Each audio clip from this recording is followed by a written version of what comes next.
Nah.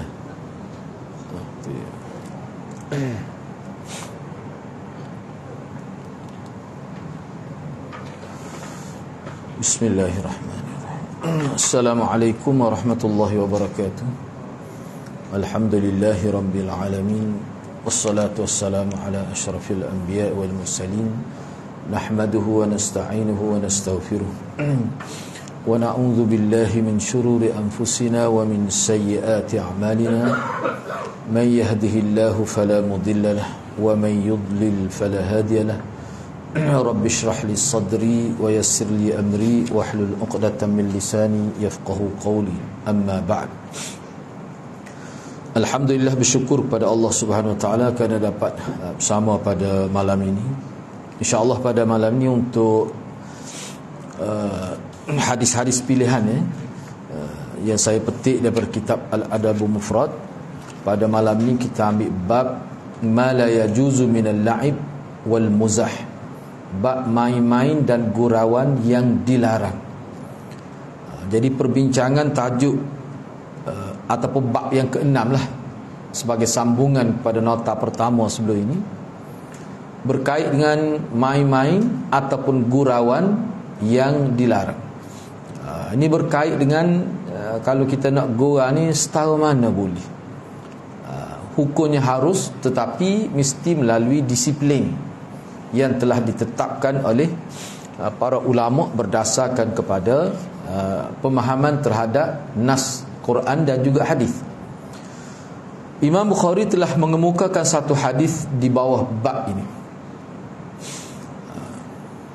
Hadis yang ke-11 ni saya ambil ni kira sambungan daripada nota pertama.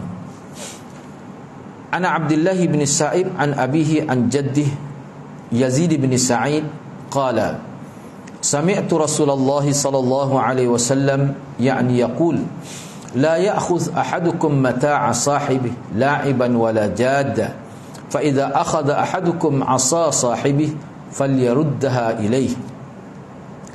Imam Bukhari dengan sanad telah meriwayatkan hadis ini daripada Yazid bin Sa'id.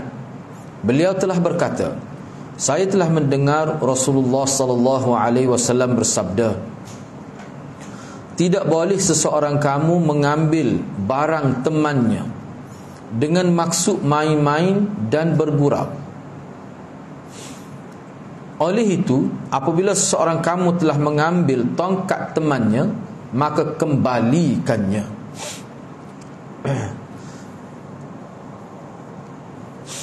Sebenarnya hadis ni, cuma saya tidak tulis di sini. Hadis ni dari segi latar belakangnya, dia berlaku hadis ini dia ada satu kisah para sahabat Nabi ni ketika mereka bermusafir, yang mana musafir ni bersama Rasulullah.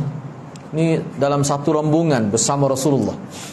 Dalam perjalanan pulang itu Rasulullah singgah di satu tempat. Jadi ada setengah tu tertidur kerana letih dalam perjalanan tu. Jadi salah seorang yang tertidur tu inilah. Jadi dia ni ada masalah kecederaan pada kaki dia. Bila dia tidur, bangun-bangun dia tengok tak ada tongkat dia tu. Rupanya ada sahabat yang kiranya gora dengan dia lah. Dia sembunyikan tongkat itu.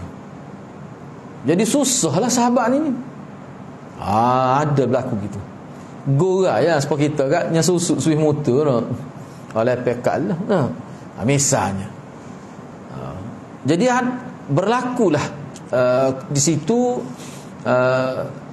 kita kata kesusahan lah kepada sahabat itu. Selepas tu dia bagi semula. Cuma Nabi SAW tak benar buat gitu. Sebab bukan semua orang boleh menerima gurauan ini. Ada setengah orang tu, kalau bahasa Kelantan kita, ada setengah orang tu jenis angin tohor. Kadang-kadang dia lihat gurauan itu sebagai satu perkara yang boleh menyebabkan berlaku perbalahan. Rupanya dia jenis serius. Ataupun setengah manusia ni dalam keadaan-keadaan tertentu kita tak boleh nak gurau dengan dia. Dia boleh gurau, tapi ada biasa kita pun begitu. Sebab tu bila nak bergurau ni, dia kena tengok banyak perkara. Situlah di sini saya nyatakan 9 adab, disiplin yang kita perlu patuhi. Barulah gurauan kita itu hak kita nak main-main itu dia tidak berubah menjadi dosa. Tapi dia boleh jadi boleh jadi dalam keadaan tertentu, bukan sekadar harus, dia boleh pahala kalau kita jaga disiplin itu. Baik, cuba tengok di sini. Perbincangan dan pedoman hadis. Yang pertama, kalimah bergurau dari sudut lughah disebut sini al-mizah ataupun al-muzah. Boleh baca dua tu. Baca mizah pun boleh, muzah pun boleh. Tu kalimah asal. Dia hadis ni setengah-setengah kalimah tu kita perlu tahu secara perkataan dia tu apa maksud dia, baru kita boleh faham dengan baik.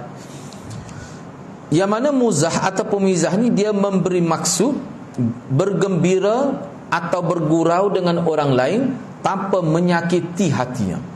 Jika sampai menyakiti, maka itu dinamakan sukhriyah, memperlekeh. Tu kena ingatlah. Tu perlu tu, sebab tu Nabi guna muzah. Jadi muzah ni mana kita bergembira, bergurau dengan orang lain, tapi tidaklah sampai peringkat menyakiti hati dia. Tapi kalau sampai peringkat menyakiti hati, itu tidak dinamakan muzah ataupun mizah, tapi sudah dinamakan sukhriyah. Kena berhati-hatilah. Lama-lama kita gurau, tiba-tiba dia jadi sakit hati, lepas tu tak mesra dengan kita. Mana ada kesilapan lah di situ. Baik. Dari sudut istilah, hak sani dari sudut bahasa, Az-Zubaydi memperjelaskan dalam Tajul Arus. Dia kata al-muzah adalah perbuatan bergurau dengan orang lain dengan maksud bermanja dan berkasih sayang tanpa menyakitinya. Dia ada makna tanpa menyakiti tu. Jadi kalau kita perhatikan kalimah ini dari sudut bahasa dan juga dari sudut istilah, kedua-dua ada makna menyakiti. Jadi maknanya kalau kita nak bergurau, janganlah, kena jaga perkara yang paling penting, kena jaga jangan menyakiti dia. Tu. Yang kedua, mengikut para ulama, hukum asal muzah, yakni bergurau, adalah harus. Dia bergurau ni banyak, kadang-kadang guna bahasa, kadang-kadang guna isyarat tubuh, macam-macam lah. Biasanya gurau ni banyak guna bahasa, tapi ada juga tidak bahasa, guna anggota. Misalnya guna tangan, guna kaki pun ada. Kan gurau. Ni cocok saya dia. Tak kahwin ni juga jadi geli. Itu gurau juga tu. Boleh asalnya, harus. Hukum asalnya harus. Kadang-kadang naik ke peringkat mustahab, yakni boleh pahala. Setengah ulama kata mustahab ni lebih kecil daripada sunat. Jadi sunat ataupun bawah pada sunat, mustahab. Sebab tu ana terjemah dianggap baik. Mustahab di sini makna dianggap baik. Hafiz Ibn Hajar memberi pandangan, jika pada gurauan itu ada maslahat seperti menyenangkan hati temannya atau menimbulkan kemesraan, maka itu dianggap baik. Itu kata Hafiz Ibn Hajar.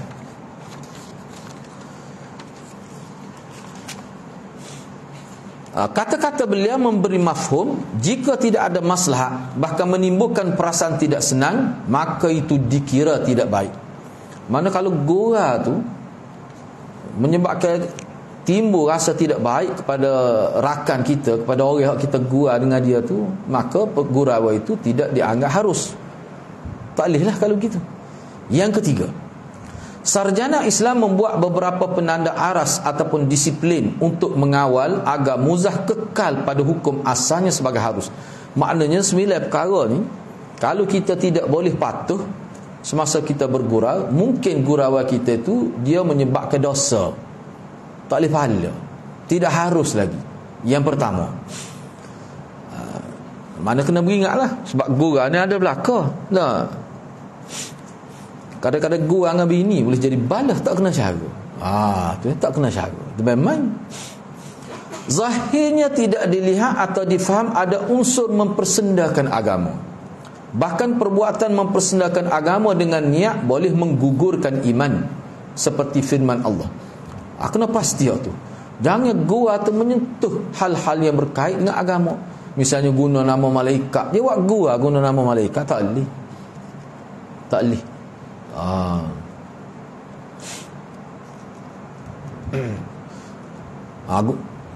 Biasa anak sebutnya, ni biasa kita dengar lah. Dalam kubur tu Nukan Akil kata ma dinuka, dia kata Islam hadari. Ada ustaz yang mengajar gitu, dia gurau, memang orang tahu dia gurau. Masa tu dia musim Islam hadari. Madinuka. Tok Nur Kanaki tanyalah dalam kubur, apa agama kamu? Dia jawab, Islam hadari. Jadi Tok Nur Kanaki kata, oh, makna sah awak ni orang Malaysia. No. Tak lih gua kita. Tak lih.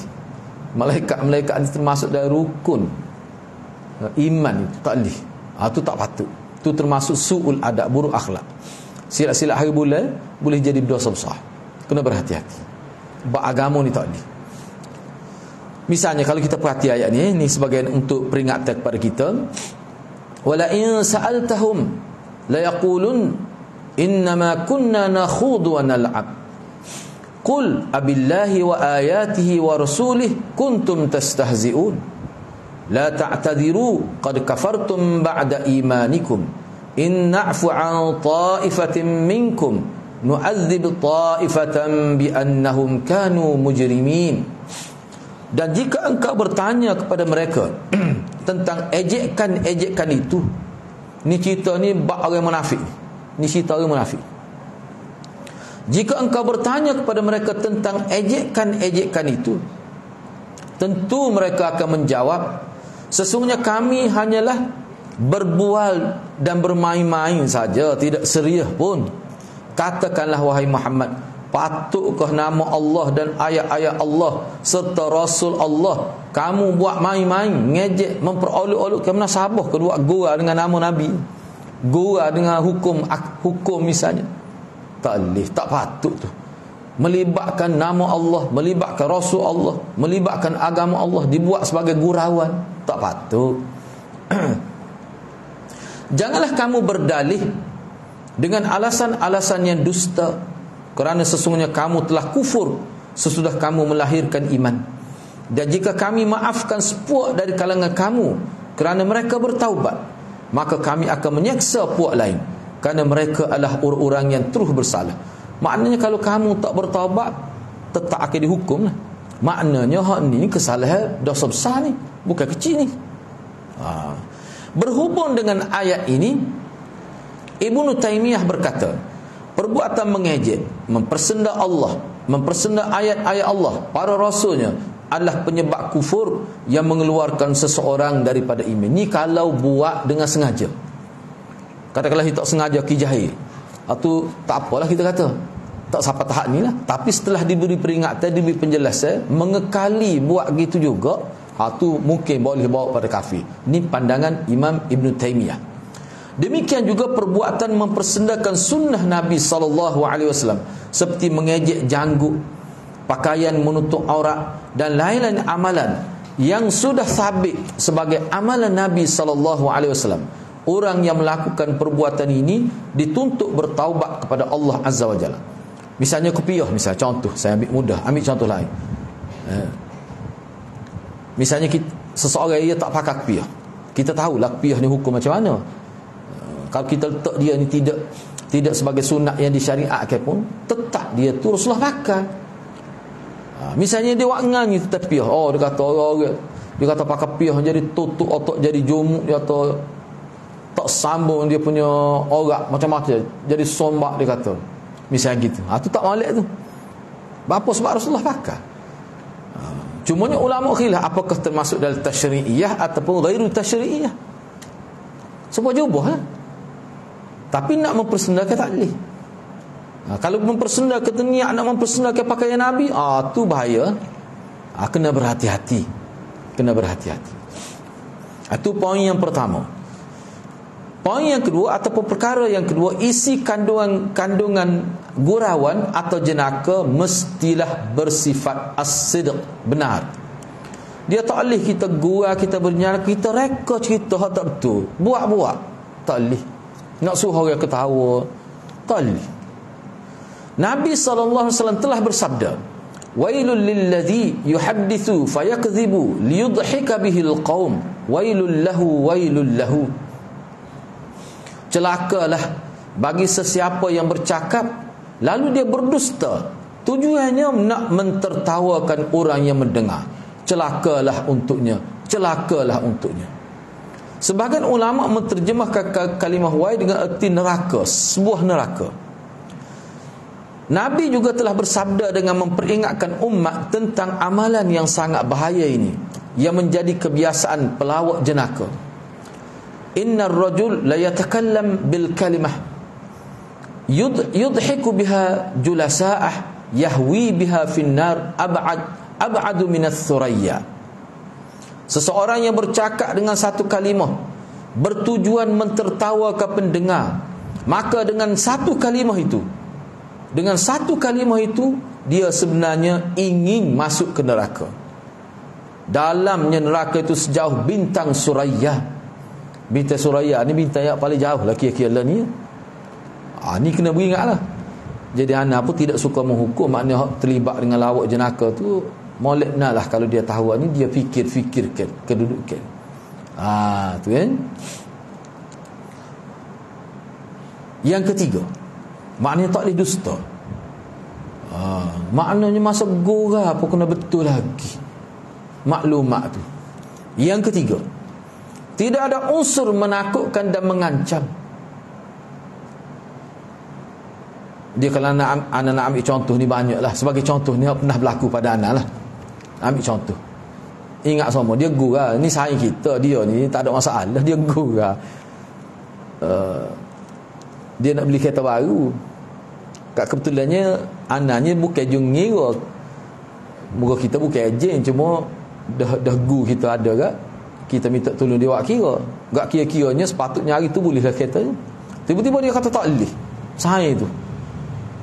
Anaknya telefon ke saya tak boleh, kita pergi tempat kerja dia, apa tak boleh ya, nak tanyalah sakut mana.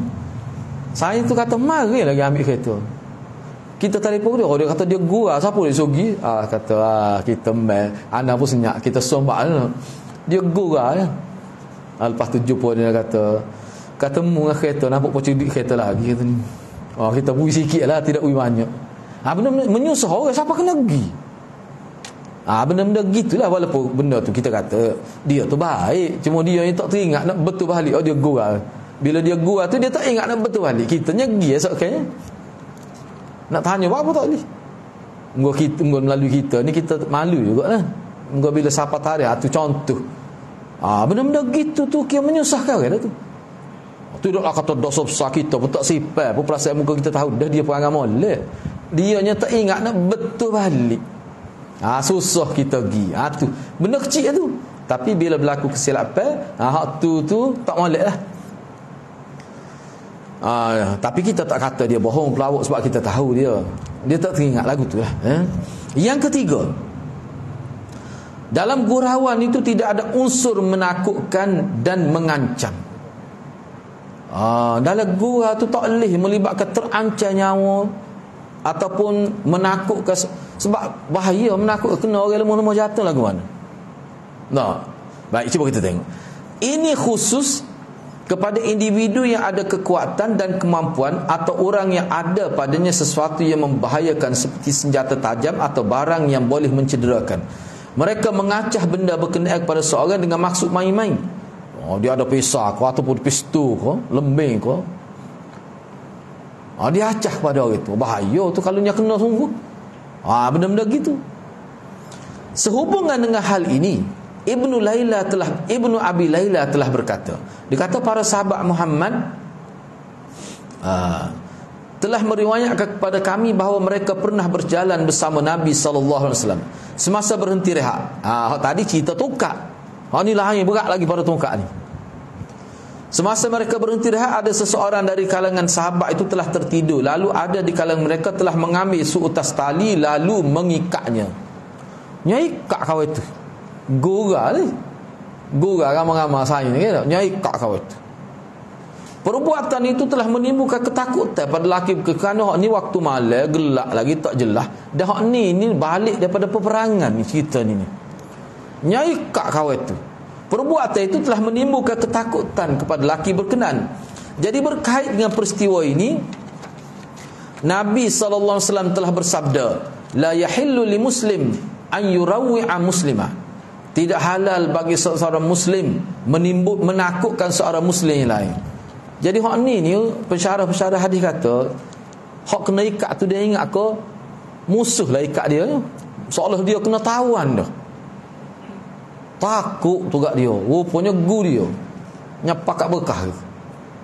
Gu ni orang Kelantan panggil gurau bewok dia panggil. Di bahasa Kelantan tu. Tak boleh lagu tu. Jangan buat reject lagu tu. Yang keempat, tidak mengandungi unsur mengejek, memperli dan merendahkan seseorang.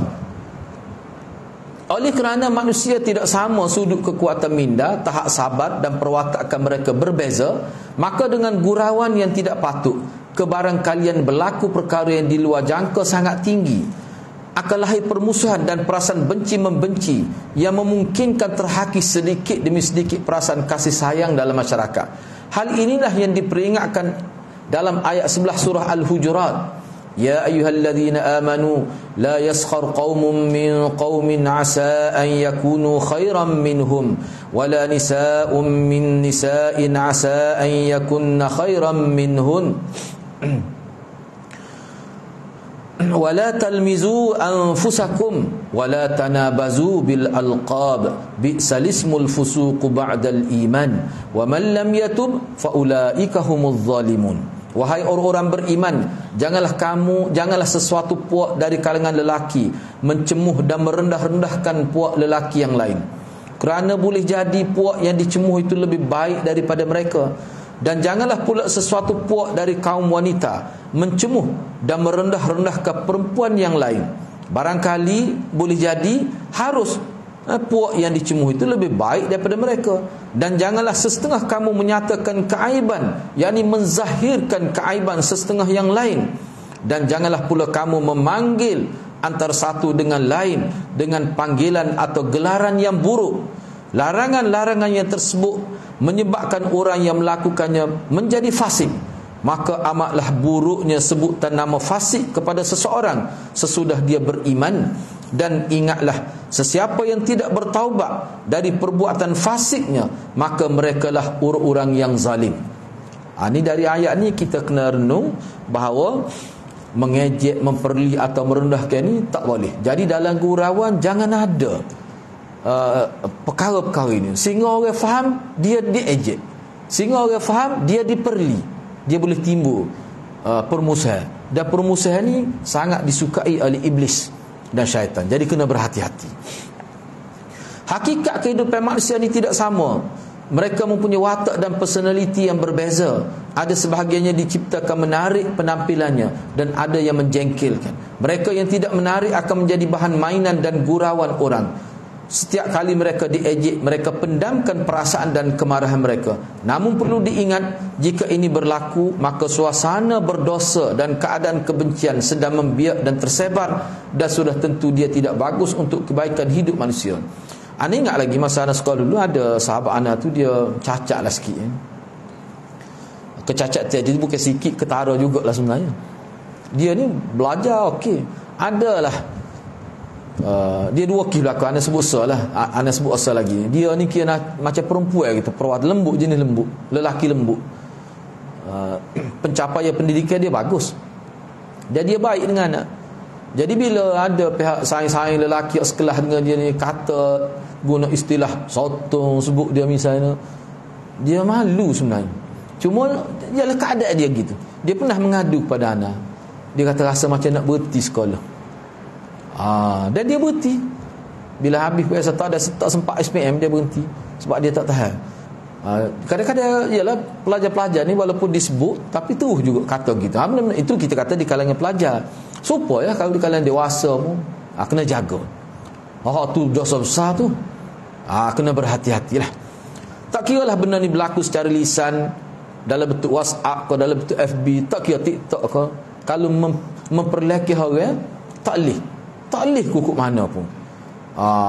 Tak kira lah daripada orang politik, siapa orang bawah ke, tak boleh ada semuanya tu. Benda-benda gitu tak boleh. Baik, seterusnya, yang kelima, tidak boleh terlalu kerak berlawak jenaka dan bergurau senda. Banyak terlajuk. Siapa berlebih tak boleh. Tama-tama dalam masjid, masa kuliah misalnya, lebih dia. Tu tak boleh. Jika ini berlaku berterusan, ia akan membentuk tabiat seseorang. Kalau jadi tabiat, susah. Akhirnya mereka tenggelam dalam kehidupan yang tidak serius dengan ringan akal. Ni ana petik setengah-setengah ni kata-kata sahabat, cuma ana ringkas ke. Ini bercanggah dengan perwatakan orang beriman yang sentiasa berfikir akan kebaikan dunia dan akhirat. Gurauan adalah peluang dan rukhsah yang diizinkan agama agar terhibur sedikit minda untuk ia kekal cergah dan sentiasa aktif. Jadi gurauan ini memang boleh sebab dia boleh menceriakan keadaan, tapi jangan berlebihan. Sikit-sikit gua. Nah, tu tak boleh. Apatah lagi dalam masjid. Lepas tu gurauan itu lepas ni ada pula hak lain. Ciri-ciri apa ni, kita kata disiplin yang lain. Di sini anda petik kata-kata Umar bin Abdul Aziz. Dia pernah kata, maksudnya begini. Takutlah kepada gurauan kerana ia sebenarnya kebodohan dan mewariskan dendam kesumat. Ni kata Umar bin Abdul Aziz. Jangan duk banyak sangat gurau ni. Sebab itu sebenarnya bodoh tu. Kebodohan tu. Jenis bebalism tu kata. Jenis beba tu. Tak boleh doa lalu. Imam Nawawi berkata, gurauan yang dilarang adalah yang berlebihan dan berterusan.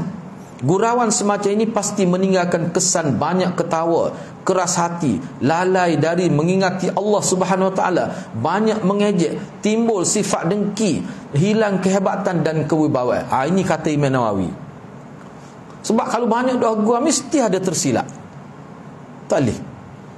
Orang yang memahami cara bergaul Rasulullah sallallahu alaihi wasallam akan terbentuk suatu kehidupan yang bebas dari kesan buruk berkenaan. Kalau orang yang terdidik dengan hadis, dengan sunnah Nabi, sunnah sahabat, dia sangat jaga benda tu. Baik, yang keenam, mengenali watak dan sifat seorang. Kita kalau bahasa Kelantan nak gurau tengok orang. Tu maksud dia. Mengenali watak dan sifat seorang. Nak gurau ni kena tengok. Ada sebahagian orang bergurau dan berjenaka dengan semua orang yang di hadapannya tanpa membuat pengkelasan dan tanpa pertimbangan wajar atau tidak. Tak ada dah pertimbangan itu. Asal orang dia gurau berlaku. Ada setengah orang gitu. Kita berhadapan dengan manusia yang berbeza watak dan kedudukan. Ada ulama, orang dewasa, warga emas dan macam-macam lagi. Silap memilih rakan bergurau akan meletakkan kita pada posisi yang memalukan dan dianggap bodoh. Sa'ad bin Abi Waqqas pernah berkata, berpadalah dalam bergurau. Jika berlebihan akan menghilangkan kehebatan diri dan dilihat sebagai orang-orang bodoh. Ni kata Sa'ad bin Abi Waqqas. Sa'ad bin Abi Waqqas. Tambah misalnya kita kata dalam program rasmi dia berjawatan boleh gurau. Tu tak kena. Ingat dulu train accident ke tak? Menteri tu gurau lah. Ingat cerita. Bercium. Akhir sekali dia minta letak jawatan. Mana mangsa berlaku kematian pada keluarga tu rasa kecil hati lah. Dia sambil ketawa, dia kata tu train bercium. Dia kata dia bergurau gitu. Orang mati beberapa benda-benda gitulah tak boleh. Tambah-tambah kalau dalam orang panggil press conference kita tahu ketika apa ni buat kenyataan akhbar, waktu kena jaga benar rasmi tu. Ini yang dimaksudnya. Tapi kalau besok banyak dah gua jadi tak khabar lah. Tu tanpa dibuat-buat. Tu tak sih tu. Bahaya tu sebenarnya. Bukan sifat orang Islam.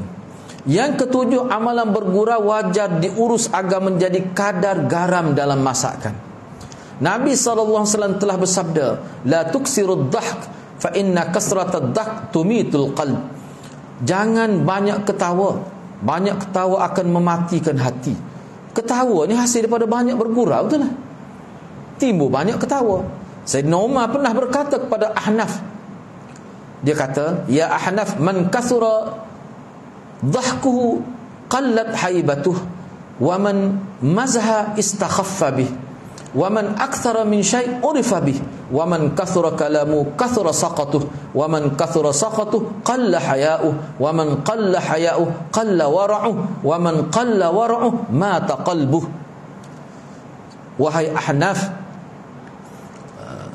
ni ada seseorang ni, kira-kira ni orang yang dia ni rasa dia ni terlibat dalam, dia macam pegawai kajian juga lah. Cuma anda tak pasti dia jawatan apa. Dia ni Ahnaf. Sayyidina Umar kata ke dia, wahai Ahnaf, sesiapa yang banyak ketawanya maka terhakislah kewibawaannya. Sesiapa yang banyak bergurau maka dia dipandang hina. Kena ingat ni, banyak, bukan tak boleh gurau, banyak bergurau. Kalimah banyak tu kena tengok sih. Siapa banyak ketawa, bukan tak boleh ketawa, Nabi pada ketawa. Ni banyak ketawa. Jarang tutup mulut dia tu. Nah, misalnya tu, ketawa semacam benda tak lucu pun suka. Nah. Sesiapa yang banyak melakukan satu perkara, maka dia akan dikenali dengan perkara itu. Sesiapa yang banyak cakap, maka banyaklah tersalahnya. Sesiapa yang banyak tersalahnya, maka akan terhakis sifat malunya. Sesiapa yang terhakis sifat malunya, maka terhakislah sifat waraknya. Dan sesiapa yang telah terhakis waraknya, maka matilah hatinya. Ni kata Sayyidina Umar. Ani ingat seorang ustaz tu dia sebutkan, dia kata dia mari kuliah sini pun dulu ada kuliah. Dia meninggal dunia dah. Dia sebut ni. Oh, dia kata bahaya. Dia kata, ni lah. Dia mari ngajar bila jiwa khepuk. Lepas dia istilah masa dia ngajar, siapa nak beli khepuk lepas ni, beli dalam bonek kereta dia gitu. Dia kata bila dia lama jual khepuk tu, orang tak panggil dah nama dia, orang panggil ustaz khepuk. Lepas tu tak panggil nama dia, comel. Jadi orang ustaz khepuk tu. Dia pun kata, yang panggil khepuk dia tu. Mana? Lepas tu anak tak jual ada khepuk dia tu. Nak boleh hilang ustaz khepuk tu tak? Lama. Siapa dia kata, ya anak tak jual ada kebuk. Nak suruh kembali pada nama asal dia. Bahaya. Ni lah. Dia akan dikenali dengan hak perbuatan hak dia tu lah. Sebab kalau perut buruk, apa mak buruk? Jadi lakak dia gitu. Tu pesel manusia gitu.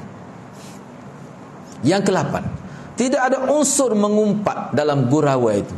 Sebab setengah orang ni masa gurau itulah dia sindir orang, masa gurau itulah dia fitnah orang, masa gurau itulah dia mengumpat orang. Kadang-kadang jadi gitu. Memang dia ada niat tak molek dah tu memang berdosa besar lah. Kalau tidak niat pun tak boleh ada. Kena jaga molek. Penyakit buruk iaitu mengumpat tanpa sedar ini boleh berlaku jika tabiat bergurau dan berjenaka telah menjadi kebiasaan. Jika sudah sampai ke tahap ini, beliau sebenarnya telah terjerumus ke dalam perangkap iblis. Dihiasi pada mindanya rasa hebat bila banyak modal bercakap. Semua orang menjadi pendengar setia pada setiap penceritaannya. Orang pakat dengar telefon dia rasa bangga. Adanya penyakit tu. Diriwayatkan daripada Abi Hurairah, Rasulullah sallallahu alaihi wasallam ditanya tentang makna mengumpat. Ini penting hadis ni. Maka baginda sallallahu alaihi wasallam menyebutkan, zikruka akhaka bima yakrah. Mengumpat ni, kata Nabi, maksud mengumpat ni engkau menyebutkan tentang saudara engkau perkara hak dia tak suka. Hak ni setengah ulama kalau hak molek pun dia tak suka, tak boleh sebut. Jadi mengumpat juga tu kalau dia tak suka.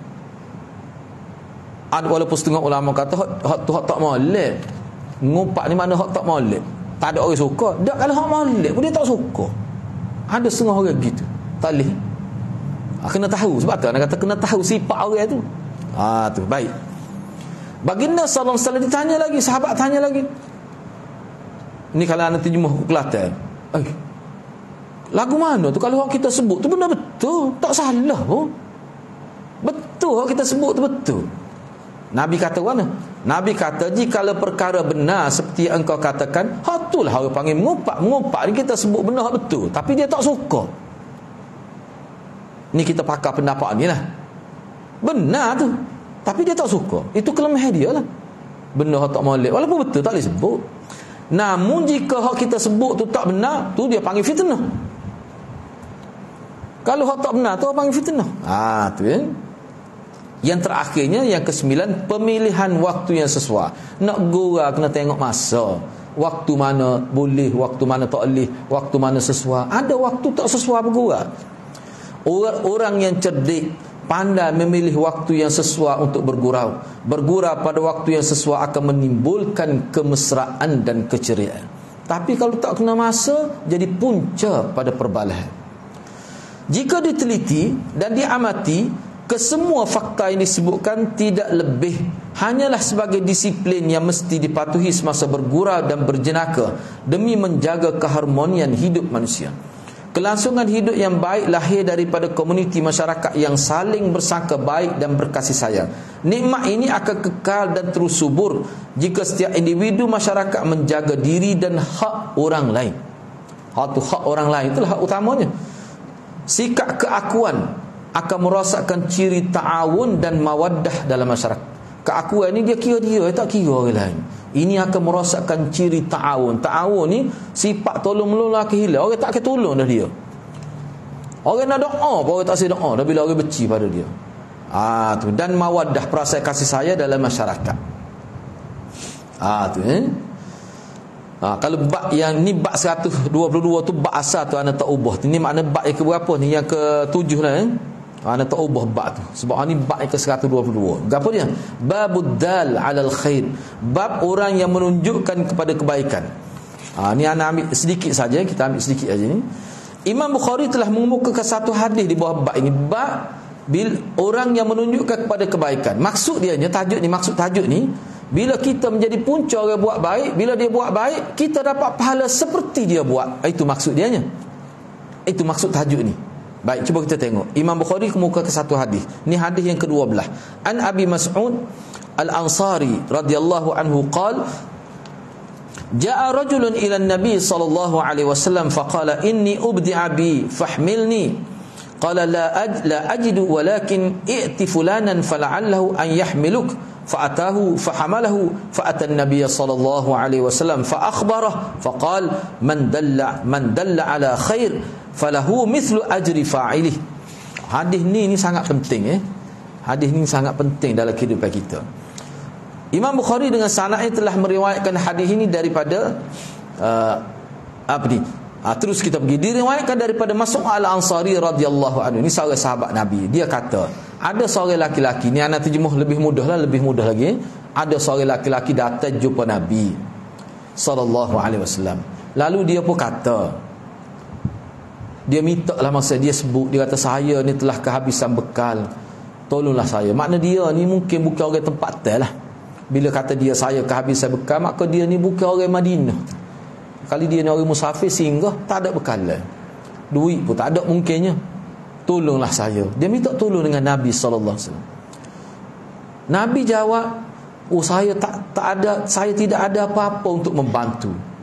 Tetapi pergilah kepada si fulan, barangkali dia boleh membantu anda. Jadi Nabi di sini, Nabi kita kata watak Nabi di sini, fungsi Nabi sebagai pemudah cara. Nabi kata pergilah jumpa sahabat saya ni sikit-sikit. Nabi kata gitu. Nabi tidaklah kata Nabi kata ya aku tak ada apa-apa senyap gitu dak. Saya ni tak ada, tapi insya-Allah kalau pergi dengan orang ni pergi. Sebab dalam riwayat lain Nabi kata sebut aku suruh pergi. Mana Nabi suruh sebut nama dia. Saya pergi jumpa Rasulullah. Saya minta tolong, Rasulullah kata dia tak ada. Dia suruh saya jumpa awak. Sebut nama aku dalam riwayat lain. Lalu orang itu pun pergilah kepadanya dan orang berkenaan telah bantunya. Dia sahabat bantulah dia tu. Lelaki itu pun datang pula pada Nabi sallallahu alaihi wasallam dan dia cerita kepada Nabi dia telah dibantu oleh orang yang Nabi syurkan itu. Dia kata alhamdulillah. Maka Nabi pun kata, Nabi kata kepada dia, sesiapa yang menjadi punca kepada kebaikan, maka beliau akan mendapat kebaikan sama seperti pelaku kebaikan. Maka Nabi nak ayatnya, kebaikan yang dilakukan oleh sahabat tadi, Nabi boleh pahala supaya dia juga. Sebab dia puncanya, Nabi puncanya. Padahal Nabi tak uji apa-apa pun. Ni di sinilah Imam Nawawi kata, daripada hadis ni, kata-kata Imam Nawawi ni sangat orang panggil mantap lah. Dia kata hadis ni menunjukkan bahawa biar kita terlibat dalam kebaikan, tak kira sekecil mana penglibatan tu, boleh pahala selalu. Boleh pahala selalu kita, asalkan terlibat, walaupun dalam bentuk modal liu ya, seperti Nabi sini.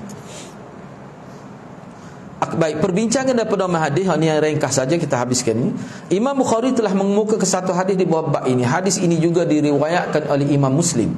Yang kedua, sesiapa yang terlibat dalam urusan kebaikan dalam apa bentuk sekalipun, maka beliau akan mendapat pahala kebaikan yang dilakukan seolah-olah beliau sendiri yang melakukan. Pahala dan ganjaran yang beliau perolehi sama dengan orang yang melakukannya tanpa berkurangan sedikit pun. Ini mafhum pandangan Mulla Aliul Qari. Serupa dengan Imam Nawawi sebut.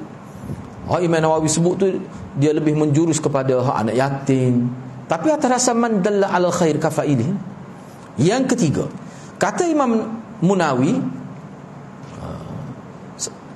siapa dia Imam Munawi situ anak buat supaya kita nak berkenal ni, terkenal benar ni. Dia ada syarah Matan Arba'in. dia ni Muhammad bin Abdul Rauf bin Tajul Arifin Ibnu Ali bin Zainal Abidin bin Haddad. Kemudian dia ni lebih dikenali sebagai Al-Munawi Al-Qahiri.